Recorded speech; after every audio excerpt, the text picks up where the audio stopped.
കുഞ്ഞുണ്ണി മാവേ, എന്തിനാ ഇങ്ങനെ പിണങ്ങി നിൽക്കുന്നേ? എന്തിനാ പിണങ്ങി നിൽക്കുന്നേ? നീ നോക്കിക്കേ ചേച്ചി പെണ്ണ് വൈകുന്നേരം വരുമല്ലോ സ്കൂൾ വിട്ട്, പിന്നെ എന്തിനാ പിണങ്ങി നിൽക്കുന്നേ? വാ നമുക്ക് വീട്ടിൽ പോകാം, വാ.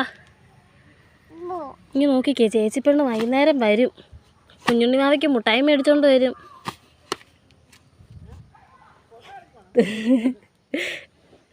വാ.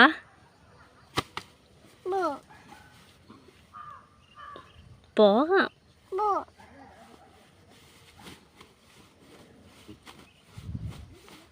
വരുന്നുണ്ടോ?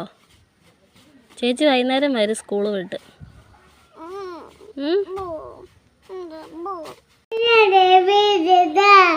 കുഞ്ഞാറ്റയ്ക്ക് സ്കൂളിൽ പോകണ്ടേ? പഠിച്ച് മിടുക്കിയാകണ്ടേ? സുന്ദരി വാവയാകണ്ടേ? കുഞ്ഞുണ്ണി വാവയ്ക്കും അടുത്ത വർഷം ചേച്ചിയുടെ കൂടെ സ്കൂളിൽ പോകാം.